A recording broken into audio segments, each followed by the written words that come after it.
সকালে সন্দীপনের জন্য অফিসের লাঞ্চটা প্যাক করে দিচ্ছিলাম। সবজি দিয়ে মুগের ডাল, সাদা ভাত, পেঁপে আলুর তরকারি, ছোলা দিয়ে শসা। এরপর ব্যালকনিতে এসে লক্ষ্য করলাম বাইরের ওয়েদারটা একদম মেঘে ঢাকা ঘন ঘটা হয়ে রয়েছে। আগের দিন গ্যাংটক গেলাম, ওয়েদার তো বেশ ভালোই ছিল, বৃষ্টি ফিষ্টি কিছুই পেলাম না। বাইরে আর বেশিক্ষণ দাঁড়িয়ে না থেকে রুমে চলে এলাম। কিচেনের নিচের ড্রয়ারটার মধ্যে দেখলাম আরশোলা হয়েছে। সিকিমে সাধারণত আরশোলা, মাছি বা মশার দেখা একদমই পাই না, কিন্তু গরম সাধারণত একটু পড়ার কারণে আরশোলার দেখা পাচ্ছি, তাই ওটা ধুয়ে মুছে ক্লিন করে রাখলাম।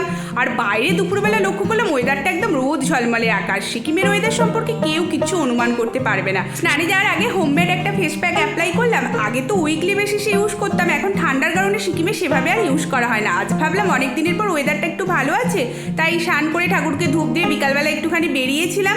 দেন রুমে ফিরে সবজিগুলো কাটতে কাটতে প্রায় তখন 9:30 বাজে। ঝমঝমিয়ে বৃষ্টি হওয়ার কারণে বর্মশাই বললো দুধ চা বানাও। দুজনে মিলে চা বিস্কুট খাওয়ার পর রুটি আর ঘুগনি হলো। আজকের ডিনার এই দিয়েই করলাম, সাথে একটু মুড়িও মেখেছিলাম। দিনটা এভাবেই কাটালাম। টাটা।